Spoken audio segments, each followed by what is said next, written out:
Life బాంకని government job కోసం try చేసిన వ్యక్తి 34,000 గవర్నమెంట్ జాబ్ చేసినా మారలేదు. కేవలం 4 ఏళ్ల వెస్టేజ్ లైఫ్ ప్లానింగ్ ట్రైస్, కేవలం 4 ఏళ్ళు. ఇప్పటికి నేను వెస్టేజ్ ద్వారా 10 ఫ్లైట్స్ ఎన్ని చేశాను, 10 ఇంటర్నేషనల్ ఫ్లైట్స్, అలాగే 5 కంట్రీస్ వెళ్ళాను బికాస్ ఆఫ్ వెస్టేజ్. కేవలం రోజుకి 50 రూపాయలకి ఆఫీస్లో పనిచేశాను. నా జీతం హైయెస్ట్ 72,000 అవడానికి 34 ఏళ్ళు పట్టింది. కేవలం 4 years లో వెస్టేజ్లో 110 రూపాయలు మొదలైన నా సక్సెస్ జర్నీ ఈ రోజు హైయెస్ట్ 2,70,000. అలాగే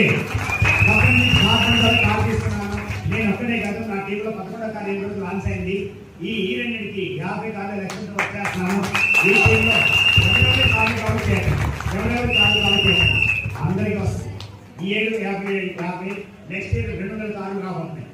సో ఇక్కడ ఉన్న ప్రతి ఒక్కరు 2 years కష్టపడిన నాతో పాటు ఇక్కడ ఉన్న 200 మందికి కార్డు వస్తుంది. 200 మంది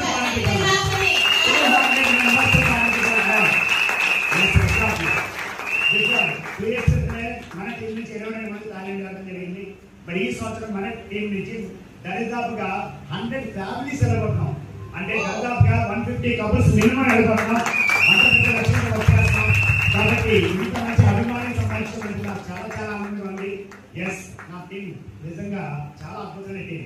ఎందుకంటే చక్కటి సహనం, ఓర్పు, ఫ్రెండ్లీ నేచర్, మంచితనం, అన్నిటికన్నా ఇంపార్టెంట్. ఇలా కూడా సార్ చెప్పారు, హెల్పింగ్ నేచర్. అందరికీ హెల్ప్ చేసే నేచర్ ఉంది కాబట్టి సక్సెస్ సాధ్యమవుతుంది. స్వార్థం ధర్మం చేసే విషయంలో సక్సెస్ అవ్వం, హెల్ప్ చేస్తే సక్సెస్ అవుతాం. డెఫినెట్గా అది మన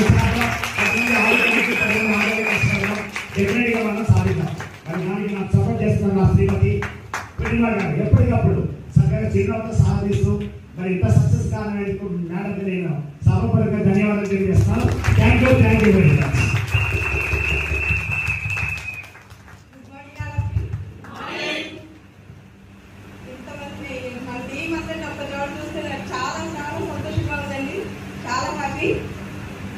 అయితే మనకి వెస్టేజ్లో అసలు ముందు మేము వచ్చిందైతే ఒక ఆయన గురించి వచ్చాము.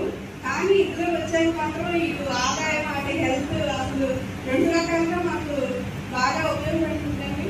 ఎందుకంటే నేను రీసెంట్గా జరిగిందో ఒకటి చెప్తాను. నేను ఫస్ట్ దుబాయ్ ట్రిప్ వెళ్ళి వచ్చాను కదండి, వారం రోజులు.